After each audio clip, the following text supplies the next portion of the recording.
Welcome. My name is Dwayne Mitchell, and I am the director of the UF Clinical and Translational Science Institute. First, I would like to sincerely thank you for joining us for the very first Black Voices in Research storytelling event, which exists thanks to the efforts of our Diversity and Cultural Competency Council, known as DC3. And thanks to the support of Taylor Williams, creative director of Guts and Glory, who has worked very closely with the DC3 to help make this vision a reality. We would also like to acknowledge and thank UF President Kent Fox and UF Vice President of Research, David Norton, for the support of this project by the UF Racial Justice Research Fund that will couple the experiences of Black researchers through personal narrative with investigative analysis of these experiences to identify common barriers to successful professional advancement and common traits and practices of resiliency that have characterized the careers of these very remarkable researchers you will encounter during this series. We are definitely living in a unique moment in time that will undoubtedly be reflected upon not just within our own personal experience, but also within the context of the history of the world. Certainly in my lifetime, I have never seen the convergence of so many significant challenges that have impacted our entire society in such a profound way as we have witnessed and experienced over this past very unique year. These events have brought to the surface many very real need and even the societal outcry for the need to address the existence of racial disparities, discrimination, and inequity in outcomes and opportunities that exist within our nation and abroad. We have seen people from all over the world come together to not only acknowledge, but also to work coordinately to address these very difficult issues related to the differential human experience in our society as it relates to race. Confronting these issues has brought to the surface many emotions as we've struggled to find meaningful and productive ways to engage in an exchange on topics that are both deeply personal and often intricately linked to painful historical and contemporary experiences. Grief, anger, sorrow, as well as hope, inspiration, and unity have characterized experiences within this ongoing exchange in our professional and personal lives. If you have felt any of these emotions, you are certainly not alone, as you will see and hear throughout this event. The voices that you will hear from during this series have brave personal stories to share with us. The production is a collection of their experiences as Black researchers in the university environment and the similarities of those experiences, as well as their differences. In my own personal experience, I have a memory of a love for science dating back to my early childhood that I think was mostly inspired by my father, who himself was a researcher and retired as vice president of research for one of the largest technology companies in the world. He taught me that no one can make you inferior without your consent, and that if you are dedicated to doing your best and treating others like you would like to be treated yourself, that the net balance of your experiences in this world will be positive, and you can chart a course for success. Obviously, I was born Black, but many of us can remember the first real experiences where we began to understand what that meant in this world. I grew up in a very middle-class neighborhood. I would call it a diverse neighborhood, had a variety of friends, and I'll just convey a single experience that I think well characterizes what has been my own personal experience throughout my professional journey. One of my good friends growing up is a guy named Tony. He was Italian from New Jersey, and Tony and I were best friends that played baseball and many other things together. And I can remember being over at Tony's house with a group of friends, supposedly at a party, and nothing was really transpiring. And after about 20 minutes, Tony pulled me into his bedroom, and he said, "I need to talk to you. The reason why nobody's doing anything yet is they want you to leave." I remember looking at him and saying, I don't know if I understand. And he said, they don't want you here. And then he said, "I had to tell you this because I'm going to go out and kick everybody out of my house.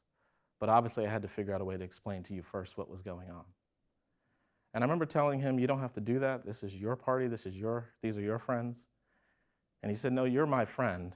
I thought these people were my friends, but they're not. And I won't convey the graphic dialogue that occurred after that, but he cleared that room. And I remember standing there with him afterwards and telling him, you didn't have to do that, but I appreciate it. I know how hard that was. And I just walked home. We've stayed friends for many, many years. But that experience taught me that racism is real, that you don't really have to do anything other than being yourself to encounter and experience it. But it also taught me that there are people like Tony who are genuine, compassionate, and understanding friends, even if they don't share in the experiences that you necessarily go through. This event is a call to listen more deeply, to be present with one another, and to invest in each other and our experiences. It's an opportunity to elevate our shared common values and vision of providing a better opportunity for ourselves, for our loved ones, and for those that will come behind us. It's a call to learning, to understanding, and to accepting situations that make us uncomfortable, but staying in that space so that we could learn and grow. There is something unique to learn from each storyteller, and it is our hope that this event will be the beginning of a new chapter in our continuing mission to promote an inclusive, diverse, accessible, and equitable community here at University of Florida and within the Clinical and Translational Science Institute. In the commitment to this mission, the Diversity and Cultural Competence Council was founded to intimately examine long-standing and often unaddressed issues of racial equality and discrimination within the workplace, particularly in the environment of clinical researchers and professional workforce development. It is the dedication of the DC3 to the intersectional representation of our diverse research community that has led to the creation of this event. But however, it is your participation and the participation of the very unique storytellers you'll get the opportunity to hear from that have really brought this event to life. I want to thank you for being here today, and I certainly hope that the Black Researchers Storytelling event is both enjoyable and meaningful in adding value to your lives and to your experience.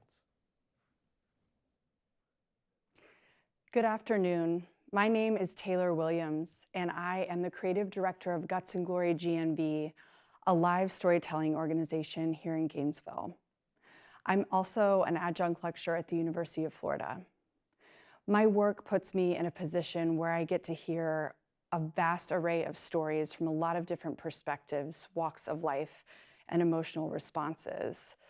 This is one of those shows that has been such an honor and a joy to produce. I've learned so much, and I've gotten insight into the lives of our 6 storytellers today.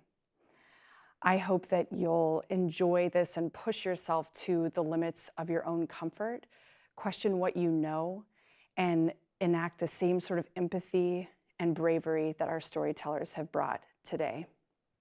Thanks to Dr. Mitchell for starting us out with such a beautiful personal story and introduction. Our next storyteller is Chantrell Candidate. Chantrell is a clinical assistant professor in the Department of Epidemiology at the University of Florida. She obtained both her Master of Public Health and PhD in Public Health with a concentration in Social and Behavioral Sciences from the University of Florida.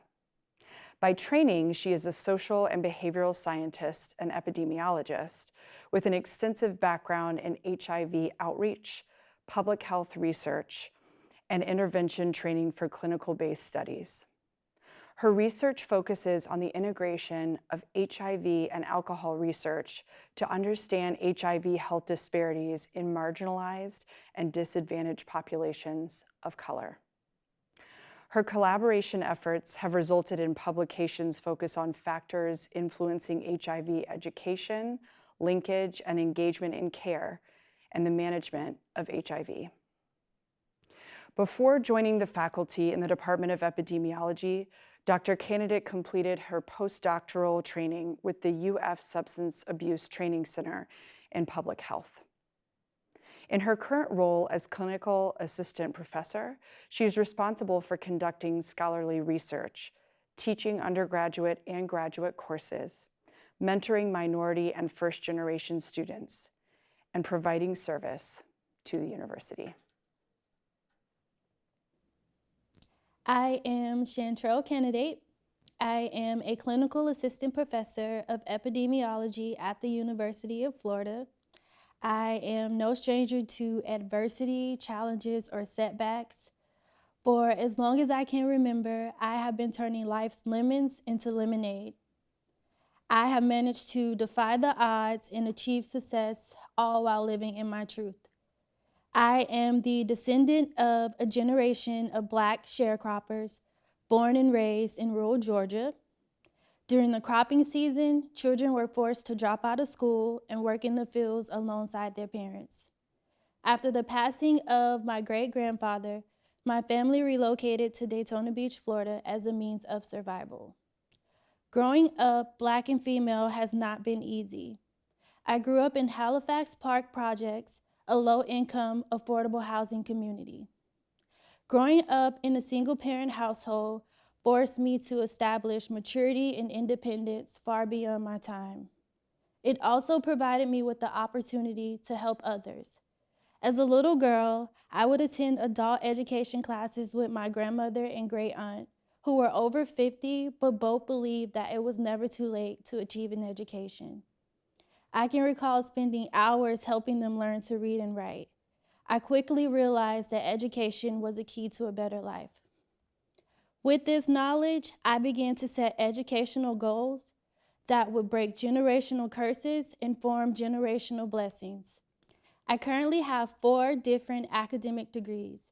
I have an associate's degree from Daytona State College, a Bachelor of Science in Health Services Administration from the University of Central Florida, and I have both a Master in Public Health and PhD in Social and Behavioral Sciences from the University of Florida. Now, the journey to receiving my PhD was not an easy feat. When I applied to the program in 2012, I was not accepted and I was devastated. Scholastically, I had always managed to do well in school, receive educational grants, as well as receive recognition awards. So I just knew that I had this school thing figured out. Well, the obstacle standing in my way was the graduate record examination, also known as the GRE. The GRE is a standardized test that is an admission requirement used by many graduate schools here in the United States. I had taken the test several times before, and although my score would gradually increase, I would need a score of 1,000 this go-round in order to be admitted into the PhD program. Knowing my struggles with testing, I immediately felt defeated. But knowing that God had a PhD in the plan for my life, I knew that it will all work out. So I decided to take a year off and work in Gainesville. The year off was to manifest a me that could not be rejected again. Sure enough, I was accepted into the PhD program in 2013. The year that I was accepted, I was 1 in 5 students and the only Black person in my cohort. By training, I am a social and behavioral scientist and epidemiologist with an extensive background in HIV outreach, public health research, and intervention training for clinical-based studies. In other words, I am educated to care for people and to end an epidemic. I first became interested in HIV-related research while an undergraduate student at the University of Central Florida. I enrolled in the course HIV Disease, a Human Concern, which ultimately provided the momentum for embarking on a research career to eliminate HIV-related disparities. To date, I have successfully secured funding from the National Institute on Alcoholism and Alcohol Abuse, known as NIAAA, and the National Institute on Drug Abuse, known as NIDA. While a doctoral student, I successfully received a diversity supplement that guided my mixed methods dissertation research. This research focused on investigating the biological, psychological, and social factors associated with reducing hazardous drinking in women with HIV. This dissertation research has resulted in the first systematic literature review that focused on alcohol pharmacotherapy for women with alcohol use disorders. Next, I secured a highly competitive T32 postdoctoral fellowship in UF Substance Abuse and Training Center in Public Health. While a postdoc, I embarked on a new area of research.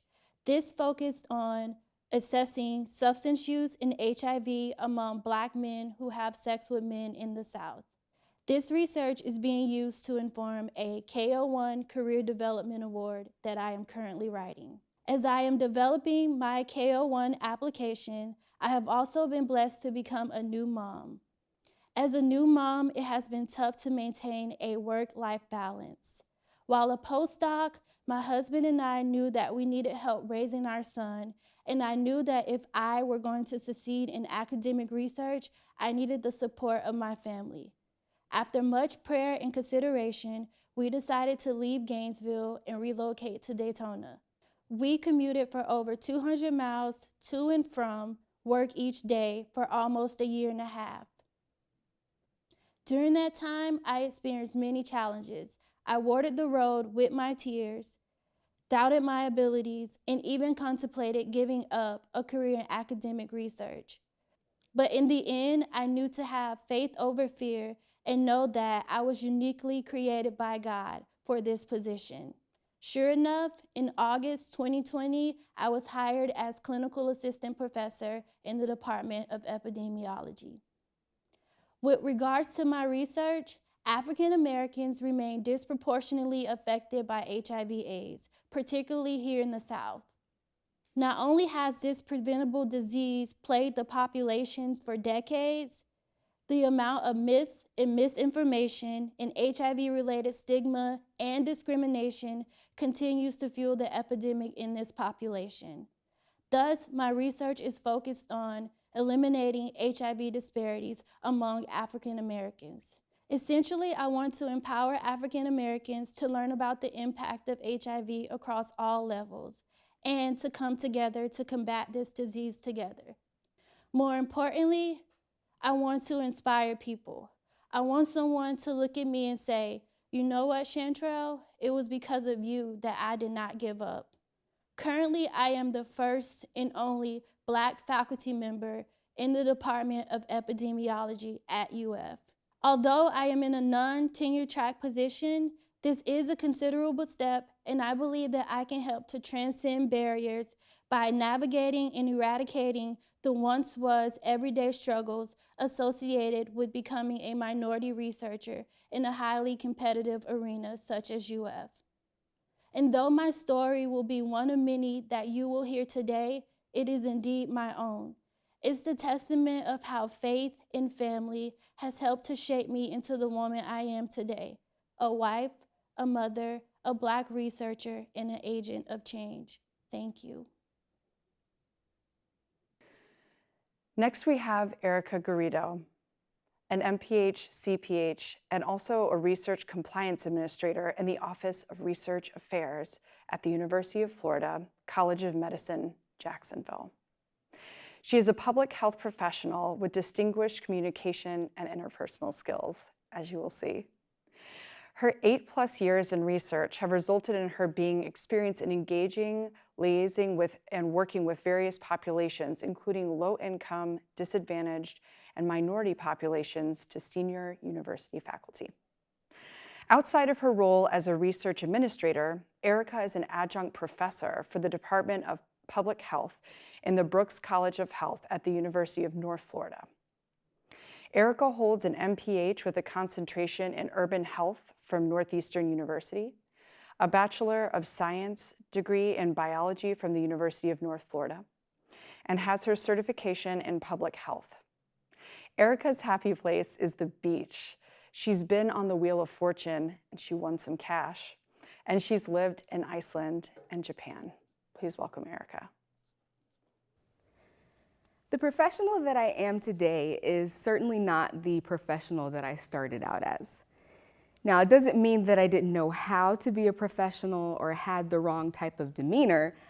I just didn't have the confidence in myself because I had failed a few times in a major way and didn't quite know how to recover. I've always been intelligent and excelled in my studies, so my confidence wasn't shaken there. I just didn't have the best or highest esteem in myself. And my confidence has raised over the years despite the occasional flare-up. But one of the things that I noticed about being Black and intelligent and Hispanic in my case is that it tends to cause other people to become uncomfortable. It causes them to question me, or it causes them to question what's going on. My confidence comes shortly after, despite the fact that people may not know that I'm nervous or unsure, but they always question me. It's always how did you get to that position? How did you get this person to do this for you? How did you get this title? Oh, well, you can show this person around because you're also Black. It wasn't until now that I realized how often that it happens. And sometimes it happens so many times that you don't even realize until much later on. My existence, although a quiet, mostly, and gentle force, seemed to throw others off because they've automatically assumed that they were the best and the brightest and relatively untouchable. It's happened more times than I can count, and again, like I said, it's happened even when I didn't even notice until much later. One instance, well before I became a researcher, was my senior year in high school. I was blessed to graduate overseas in Iceland when my mom was still active duty in the military, and this experience happened when it was time to do the class rankings for graduation.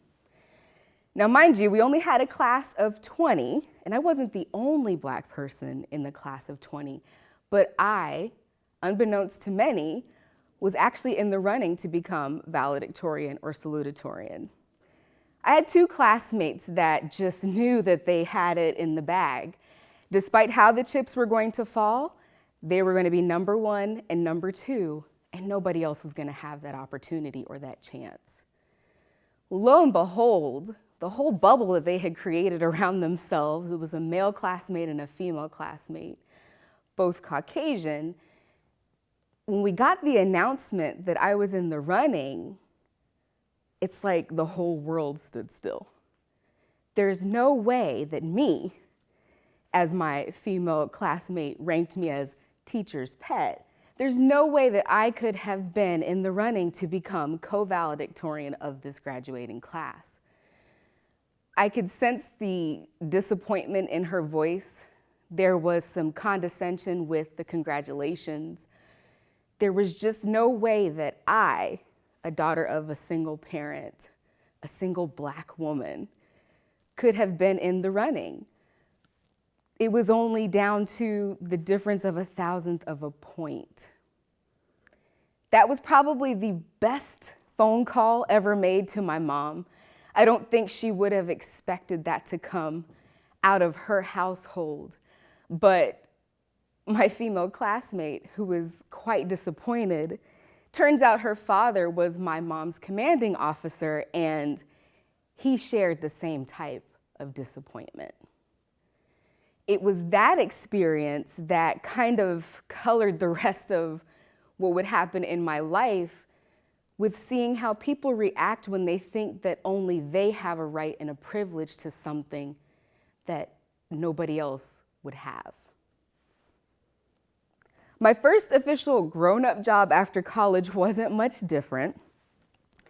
When I got the job, I remember someone that I actually love told me that I only got it because I was Black, and that the place that I was working needed to actually check the diversity box, just to say that they had someone Black on the staff. I was a contract microbiologist at a quality assurance lab for Vistakon, which is a Johnson & Johnson company, and I was so nervous. Full disclosure, completely nervous. I thought that if I asked too many questions, it would seem like I didn't know what I was doing, that I didn't belong. But that really wasn't the greatest of my worries, it turns out. Being the only Black person in the lab, I noticed that my coworkers, who were all white, weren't exactly the friendliest. When I started, there were many times when they would go and eat lunch in a separate room and wouldn't invite me or try to talk to me. And even over time, as I seemed to fit in a little bit more, there was still one person in particular whose name I have not forgotten, but I won't mention. It was like there was this unspoken, constant competition with me. I'd done nothing to her. My work ethic didn't take anything away from her paycheck, but it seemed like she was always watching everything I did if it even appeared that I had a leg up, or if it even appeared that I had a special treatment or I was getting overtime. We served 2 different contracts with 2 different companies. So what I did really didn't affect her, but again, it was as if it's only something that she could do or that they could do, and it wasn't right for me to do. Once again, a privilege thing that I had no right to. A more recent experience is with a research study that I was on that focused on Black women with obesity. Now, this particular day, I know everybody was tired. I was waiting behind for one of the groups to come and drop off some patient materials to the office. They suggested that I bring a cart down. Okay, no problem, I can do that. I made my way down to the front of the building, and I found that everybody was sitting inside of a van, all buckled up, engine running. And I happened to look down and I see the box of materials that I was supposed to pick up, just sitting in the middle of the sidewalk. In the middle of a busy causeway, there are a lot of people that come in and out of our building, that have scooters or other assisted devices to help them walk, and they just had the box there. I proceeded to pick up the box, but a gentleman that came out of the building behind me, he helped me, but the staff member who was supposed to help me instead just yelled out of the side of the open van door, "Oh, it's not that heavy." As if you're the hired help, you should just be able to get it. At least that's how I felt. I could have spit tax that day. I was incredibly upset that someone who was my equal, despite having an advanced degree, someone who has been training with us, someone who is a grown man and should be a gentleman, didn't treat me as such. He didn't get out of the van to come and help. He yelled out of the open side door. Seriously, who really does that? This is the same person who, in trainings, would refer to us Black women as you folks, and would just be astonished at how resourceful and intelligent we are. I really felt like I was reduced to nothing in that one instance. Some people may say, okay, well, it was just a box. It wasn't just the box. It was the disrespect for a Black woman, for someone who is your equal, for someone that you should be respecting, especially since all the women in the study are Black women. Unfortunately, the students were in the van and saw everything happen, and nobody batted an eye. Nobody flinched. Nobody made mention of what just happened. I think the biggest disappointment was that that's the example that was being set, and the students should have never had to see it or experience it, and neither should have I. Now, these are just some of the examples of what has happened in my life that have been continual reinforcements of being seen as or treated as lesser than.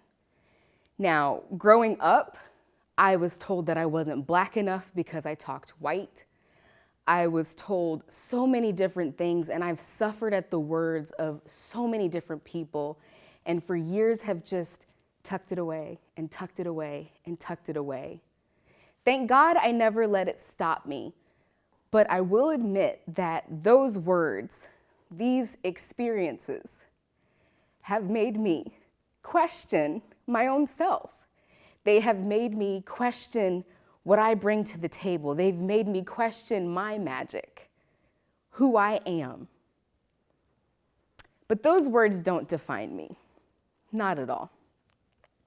Shirley Chisholm once said, "If they don't invite you to the table, bring a folding chair."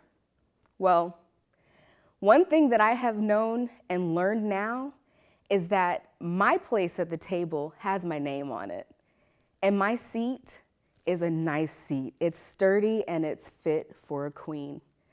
So it's not my job to make someone else feel comfortable about themselves by being less of who I am, but it's my job to help them become better at who they are by being their most authentic self. I can no longer live apologetic of what I know, of who I know, how I do things, because that's who I am. That's what makes me magic. The term going around now is Black girl magic, and that's what I have. But I will no longer water myself down for somebody else just so that they can feel better.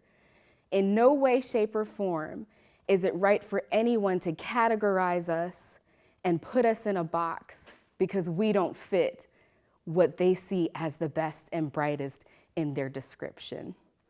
These examples have made me the strong and resilient woman that I am today, and despite the pain, I'm thankful for enduring all of them. Thank you. Next, we have Samuel Incabi. Driven by a passion to contribute to fighting human diseases through research, Samuel Incabi, born in Mapang, Ashanti, Ghana, is currently a graduate research assistant in the immunology and microbiology concentration of the Biomedical Sciences graduate program at the University of Florida. Prior to this position, he was the biological scientist in Dr. Christiana Fendenberg's lab, also at UF.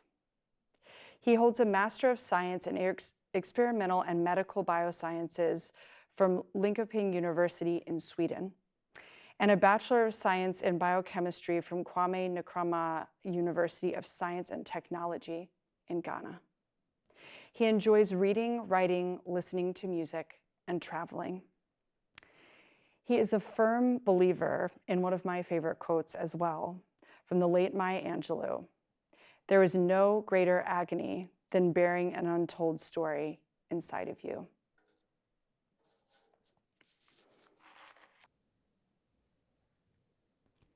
In James 4, verse 13 to 14, it states, and I quote, "Come now, you who say today or tomorrow, we will go into such and such a town and spend a year there and trade and make profit.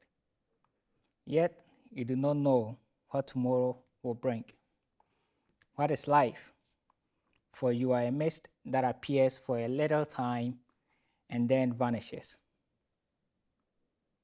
I dedicate this story to Miss Francisca Anchua, affectionately called Nana Afia, my excellent former student, mentee, and friend, who passed away on Tuesday, December 1st, 2020, in Techiman, Ghana. After graduating from one of the best high schools in Ghana, St. Louis Senior High School, she was diagnosed with an autoimmune disease that led to complications of her pelvis that needed replacement. She underwent an urgent surgery after a long road soliciting for funds. Unfortunately, she did not make it to another surgery that she was scheduled for. Her life speaks volume to me and those who knew her, in that through this challenge that she was battling with, she, being a nurse and midwife, pursued her calling to caring for people in their disease state and assisted women in their pregnancy, childbirth, and postpartum periods. She's honestly that personal inspiration behind I getting into biological research. I promised myself I would work hard to get a PhD training, become a scientist, and find therapy to cure her. And as it turns out,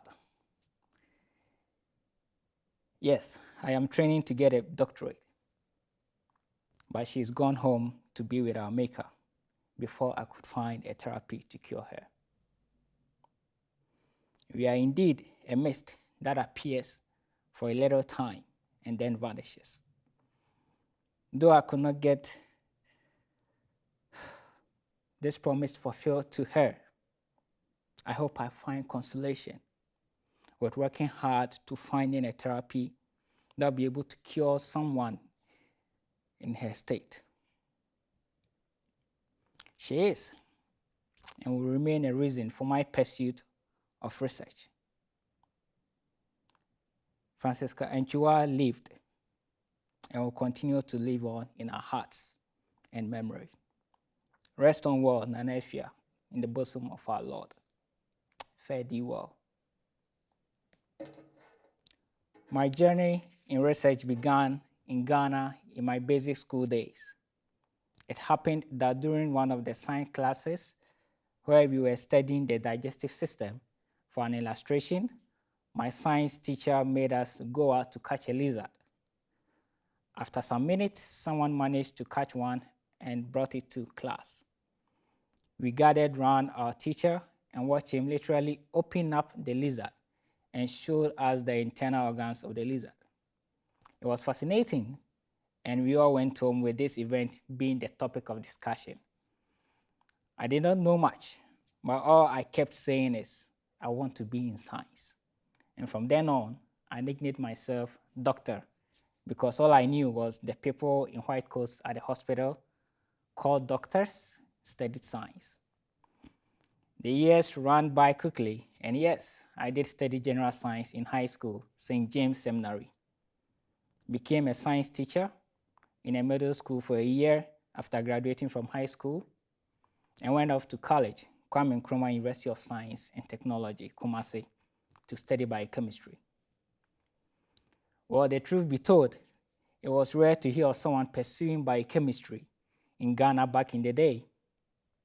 I chose to go into biochemistry because I saw a Ghanaian biochemist on TV one day telling his story. He was blind, and he recounted going blind from an experiment he was carrying out in a lab that he was working in the UK.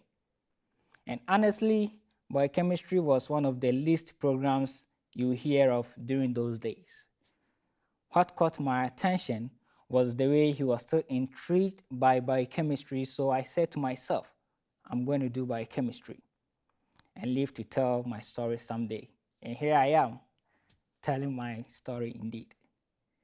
Pursuing biochemistry was a tough decision. I do not regret along the way, although some friends and well-wishers did share their worry as to why I did not pursue other programs like medicine or nursing with regards to their concern about job opportunities after graduating from biochemistry. I appreciated their sentiments, but I kept my faith and chased my dream. Despite the tough courses, I enjoyed the research sessions, and that was what I identified to be my passion. 3 events influenced me to become a researcher. I took a month's course with some students from the State University of New York at Geneseo during the summer of 2012, coordinated by 2 renowned scientists from Geneseo and our physical chemistry professor, Professor Karin Duka. The course had us visit interesting places observing the mode of transmission of non-communicable diseases in Ghana. We went out to collect snails that served as hosts for schistosomiasis, brought them to the lab, and then ran tests for the presence of the bacteria. We also had our blood samples taken and PCR run on them, and also did rapid diagnostic tests and the microscope plasmodium cell count to evaluate the most effective and efficient method of diagnosing malaria. We recommended PCR as the most effective and diagnostic method to hospitals following the results that we had. We also had general club, hospital visits, as well as visiting some tourist destinations. My take-home message from this summer program was, if this is the life of a researcher, then count me in. The second event inspiring me to be a researcher was my undergraduate project supervised by Dr. Christopher Labi, where we studied the anti-proliferative effect of fecal spumilla on human leukemic cell lines. Understanding the many lives that has been lost and continue to be lost due to leukemia, and to be able to make a meaningful contribution to the story of treating, if not curing, leukemia, not only inspired but motivated me to make research my profession. And the good thing was that our work got published, sharing our work with the world. How wonderful can this be? The third being the unfortunate story of my student who passed away unexpectedly. Research has become personal for me, and top of the chart is honoring her memory. We're doing what I promised to do by working to find a novel therapy for those in her condition battling, especially in developing countries. Representation in research matters a lot to me because I am not in this for myself, but for the minority that has a voice and needs to be heard. We are not only relying on others to make an impact, but we actually are at the forefront of making that impact. Coming from African descent and being in research has a lot of influence on my career. Obviously, there are not a lot of Africans involved in research, and this has served as a motivation to work hard and hopefully have my name on the wall of Nobel Prize winners someday. This, I believe, will serve as an inspiration for the upcoming generation from Africa to also pursue research as a career. I worked in Dr. Fredenberg's lab at the pathology, immunology, and laboratory medicine here at the University of Florida, where we studied the molecular regulation of the pathogenesis of laryngeal cancers between whites and blacks in 2019 after arriving here in the United States. I owe Dr. Christiana Fredenberg a great deal of gratitude, giving me a chance to grow in research and put my talents to rewarding use in this new environment after my master's degree at Linköping University in Sweden. And lab rotations I was privileged to have in the People's Republic of China and the Czech Republic. The study is still ongoing, but the data already gotten will help in developing novel therapy in reducing the mortality rates in blacks, as studies have identified a high incidence of laryngeal cancer in minorities, especially blacks compared to whites. I appreciated the research experience that I had over the years when I was offered a spot in the very competitive PhD admission cycle at the University of Florida. Of course, University of Florida ranked the 6th best university in the United States. How happy I was. I am currently rotating in the laboratory of Professor Mary Ellen Davey, studying Pomophonus gingivalis, which is a gram-negative microbe that has been implicated in oral infections. Quoting from a former BBC reporter, the late Komla Dumont, and I quote, "Until the lion learns how to write, every story will glorify the hunter, unquote. I believe the time is now. Having found our voices, we minorities are capable of telling our stories better. And one way of telling our stories is through the various research studies we do, because our stories have a great contribution in solving the problems we have as a people. And that is why diversity in research is important to me.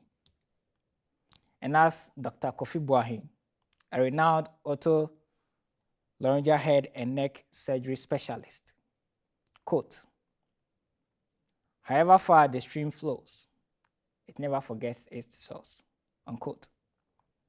I did not magically make it here without being shielded by some special people. I sincerely want to acknowledge my family who never gave up on me, my teachers, my friends whom I call family, and my mentors. Against all odds, my story is for anyone, especially that little child somewhere in Africa, dreaming of leaving his or her prints in the sand of time, that the future belongs to those who believe in the beauty of their dreams. And anything is possible once you set your mind to it. Next, we have Tiffany Danielle Chisholm Pineda. She has been with the University of Florida for almost 25 years. She's a Gator ×4, a Gator alumni, a Gator employee, a Gator mom, and a Gator fan. During her tenure at the University of Florida, she has held multiple positions with various departments. Most recently, she was with the Institutional Review Board, also known as the IRB, for almost 14 years, where she held the position of editor before being promoted to the education coordinator of 3 of the then 4 IRBs at the University of Florida. She was also on an IRB 01 board member for 10 years.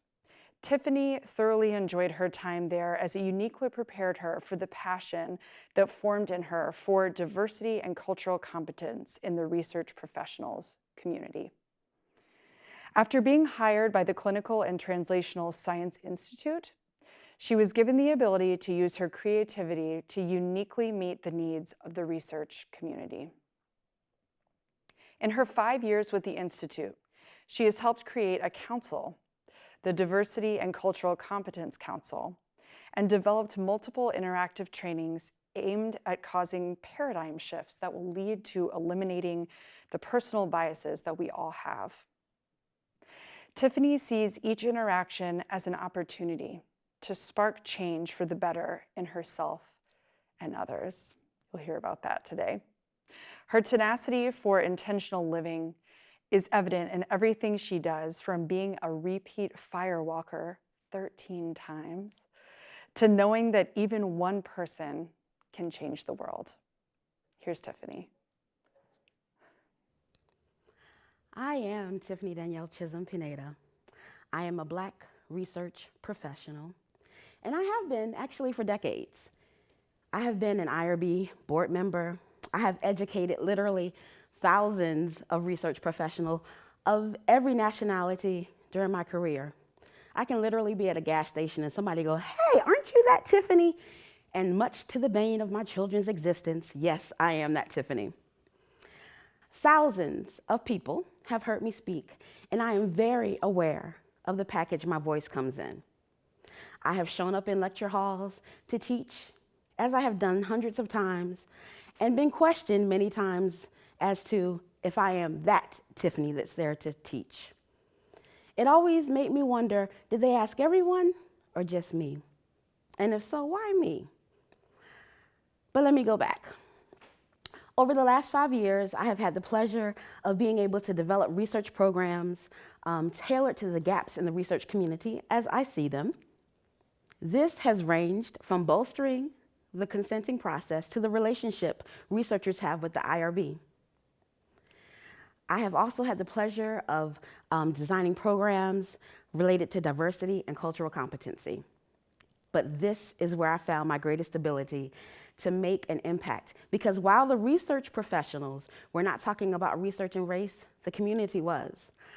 Cue the soundtrack for movies such as Project Power, The Old Guard, Spider-Man, Venom, oh goodness, even The Immortal Life of Henrietta Lacks, or even Miss Evers' Boys, just to name a few. The tone of the conversation of the community at large was not good, but I was put in a position to use the intersectionality of my position as a research professional, a woman, and a person of color to start to tailor the conversation with research professionals who are the ones that can implement the change for the better related to this perception. I was supported in my endeavor to learn about cultural anthropology, crucial conversations, diversity, intersectionality, and even cultural competence so that I can make a change for the better. I could talk about a doll being lynched in my office and nothing being done about it. I could talk about a surgeon telling me, I didn't think you could actually teach me anything. But what is more important to me is being able to see the difference I was able to make from those interactions.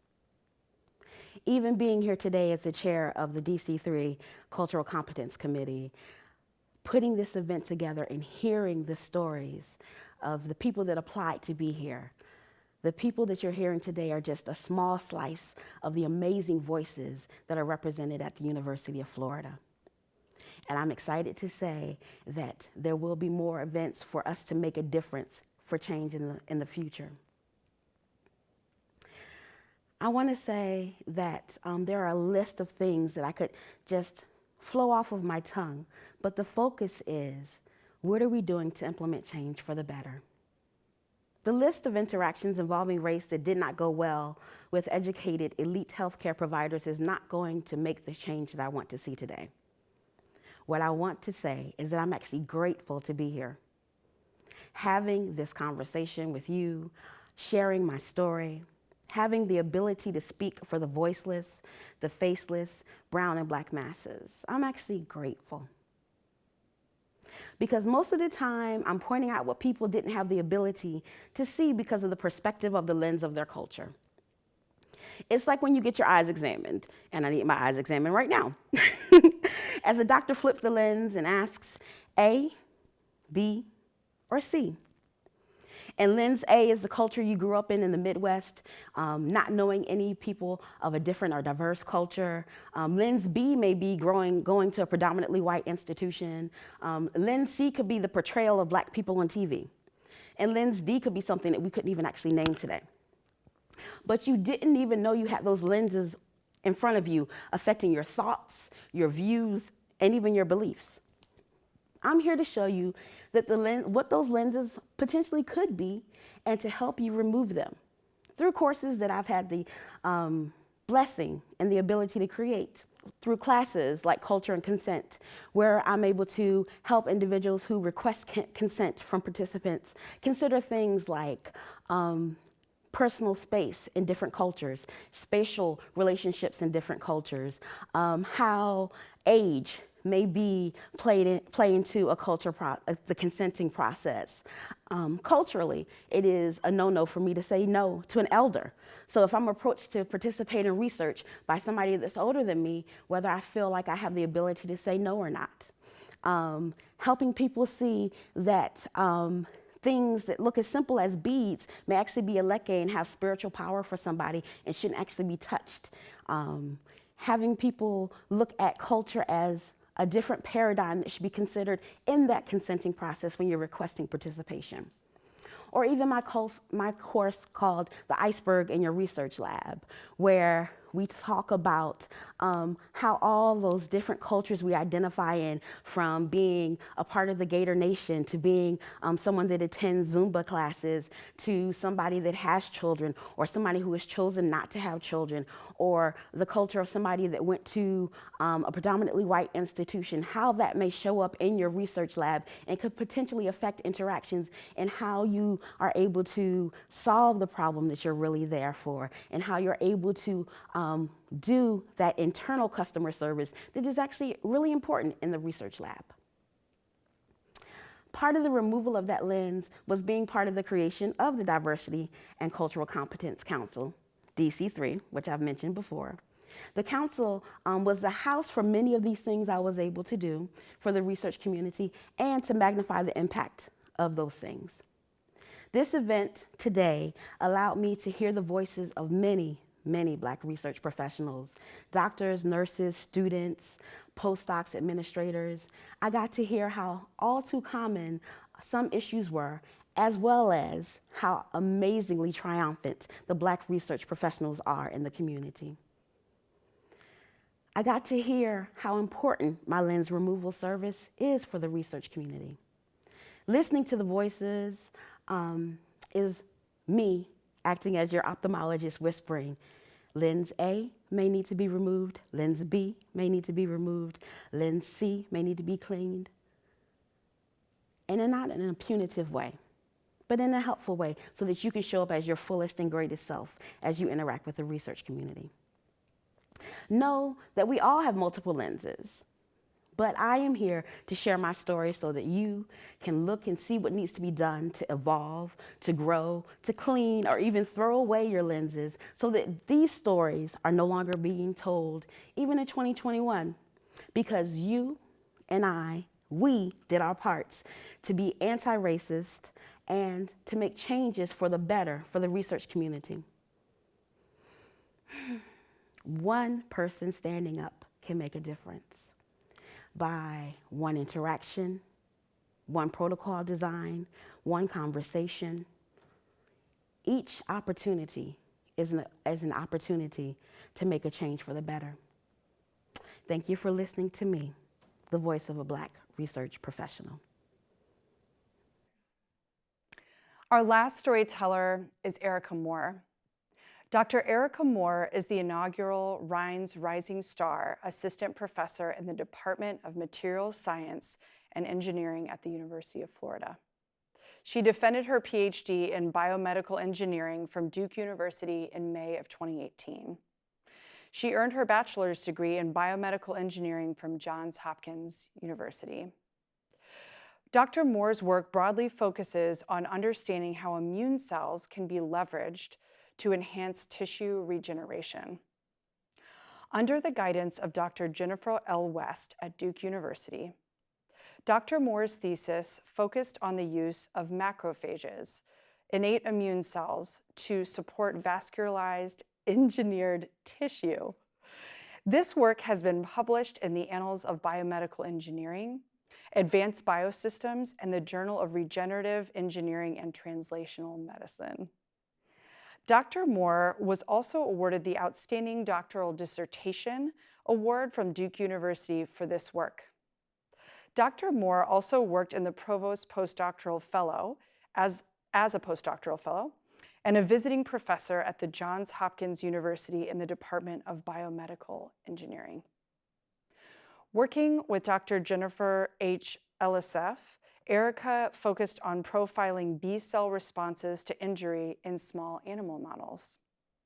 Ongoing research efforts seek to develop materials capable of directing immune cells toward desired clinical outcomes, as well as developing in vitro tissue models to profile immune cell-blood vessel interactions in clinically relevant disease settings. I'm glad she does this work and not me. Recently acknowledged as Forbes 30 Under 30 in the healthcare category, Dr. Moore is a former trustee on the Duke Board of Trustees. She has been awarded the KL2 NIH training grant through the UF Clinical and Translational Science Institute, a Space Research Initiative grant, the NSF Graduate Research Fellowship, and the Ford Foundation Fellowship.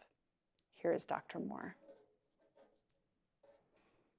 When I was younger, my father often told me I had two things working against me. I'm a woman and I'm Black. At the time, I really didn't understand what he was talking about or what he was trying to convey to me. But because of my race and because of my gender, he was trying to tell me that I would encounter more obstacles and more difficulties than others who weren't Black and who weren't a woman. These obstacles, however, they really do not limit me. In fact, they inspire me to be a role model and to surpass any pejorative expectations that are set upon me. Overcoming obstacles has really been the story of my life, and it has molded me into the person before you today. My experiences and these difficulties that I've faced have helped me and inspired me to help others do the same. For as long as I can remember, I have been fascinated by research and by education. I recall in the 6th grade dissecting a fetal pig and just thinking that that was the coolest thing I had ever seen. However, I cannot recall a time when I walked into a classroom or into a lab and there weren't hushed whispers or subtle questioning of why I was present. These hushed whispers and, questioning of why I was coming maybe to the wrong classroom, they all spoke louder than words.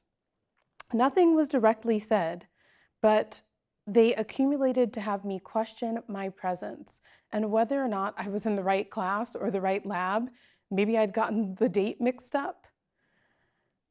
They questioned whether or not I belonged in this space, and that seeded doubt into me, into my soul, into my spirit.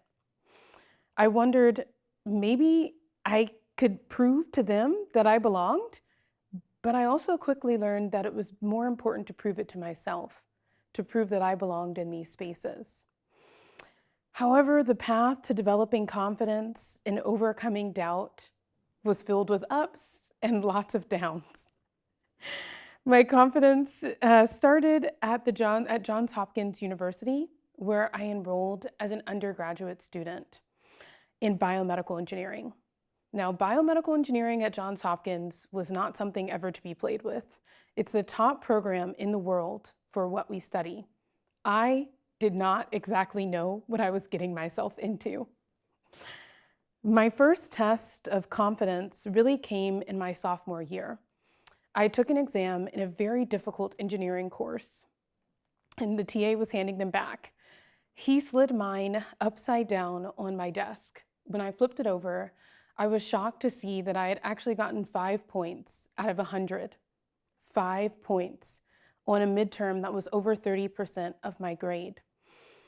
The tears really welled in my eyes, and it was an important moment because I thought maybe my peers were right.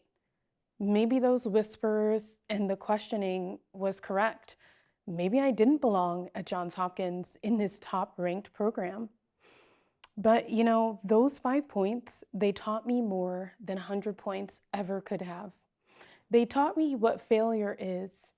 You see, failure is not failing a test. Think about how many tests you'll take. Failure is not falling. It's the lack of falling when you get back up after encountering difficulties, after having down steps, downtrodden. It's not getting back up that accumulates in failure. Falling is a part of life. In fact, I have been falling all of my life.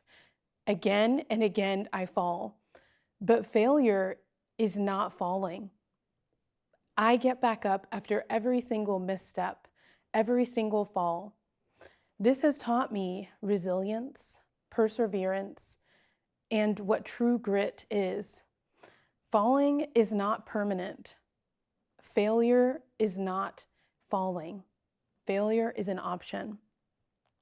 What that 5 points taught me was that I can take my time. I can learn. I can go to office hours.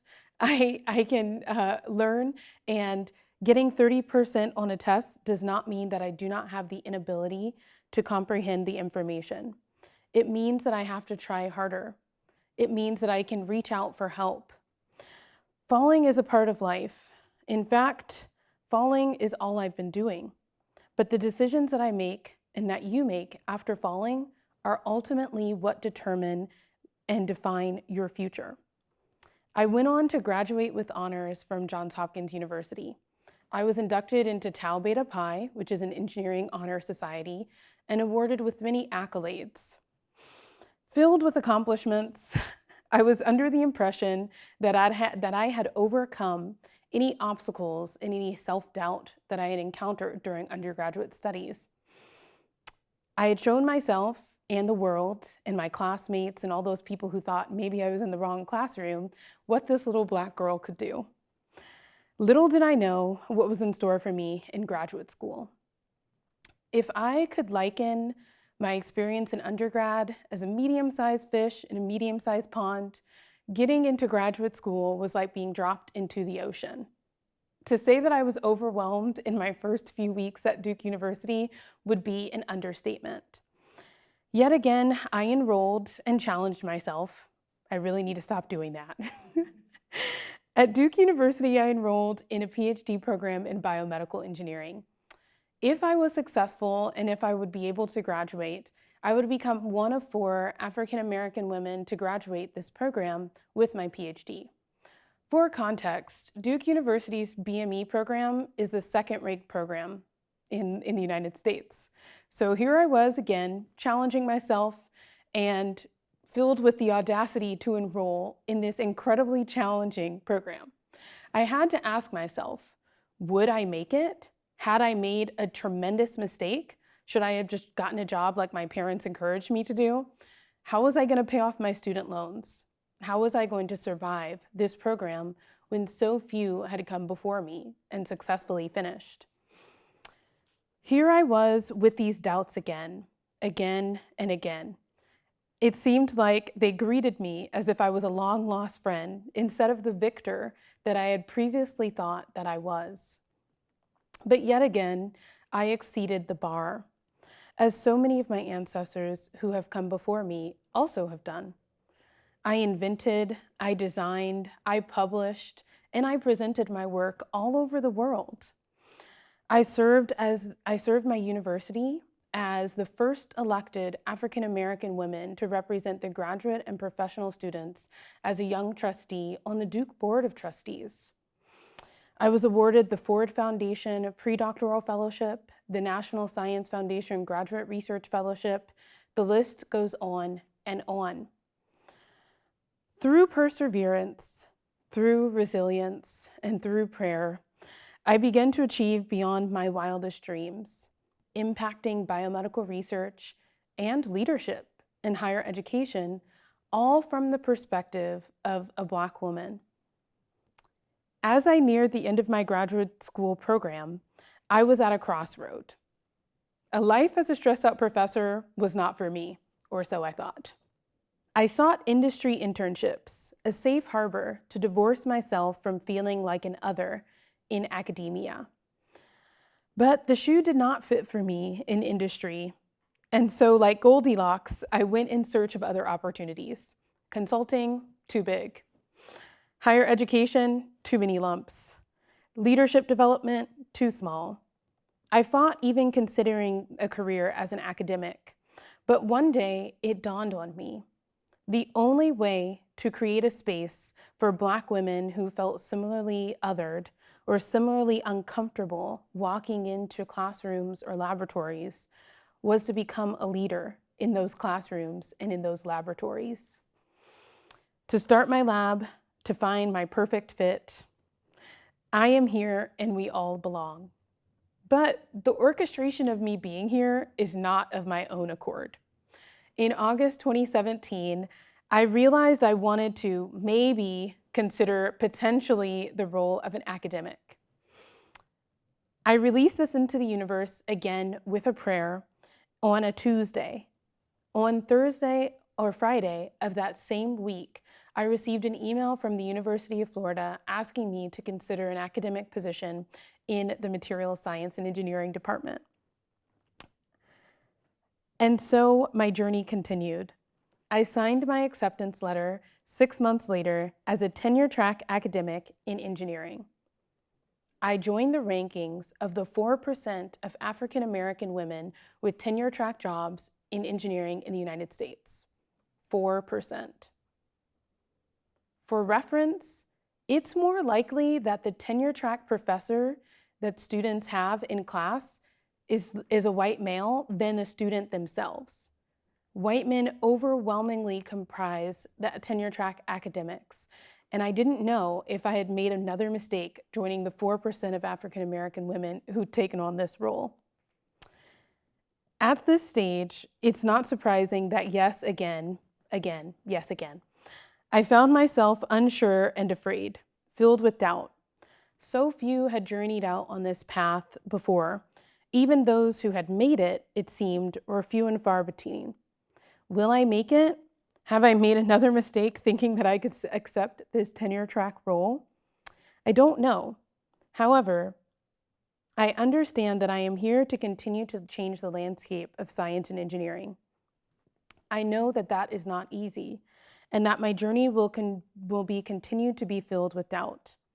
I also know that I am uniquely qualified to do so. I carry this role with love and with commitment. Even having the right fit or finding the perfect size does not mean troubles cease. It means more than words can say to stand here as one, fighting for the belonging of many. What has become more and more apparent to me is the fact that healthcare outcomes and even diseases are disproportionate. Black people, and Black women in particular, are disproportionately affected by certain diseases. These health disparities must be studied. The idea that being a Black woman will influence my health care, and my treatment options cannot be ignored. One of the projects in my group now includes understanding ethnicity contribution to cardiovascular disease in women with lupus.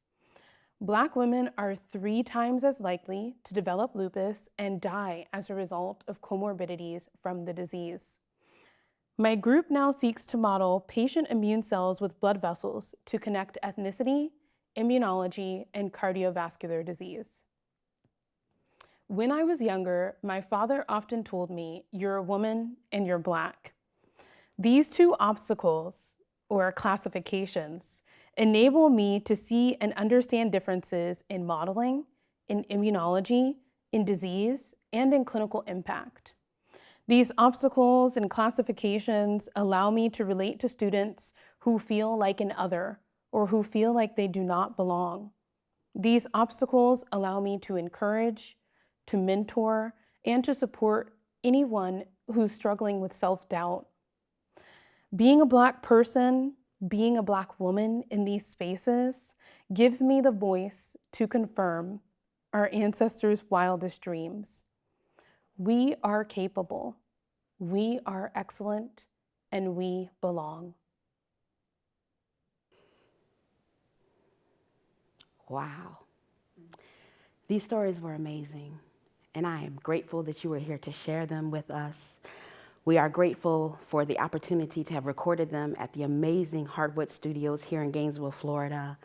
And we are thankful for the support we have received at the administration at the University of Florida. I encourage you to share these stories, to reflect with them, to sit in them, maybe even journal about them, but don't stop sharing. Keep sitting in them, grow with them.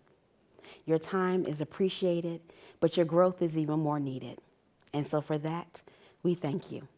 Until next time.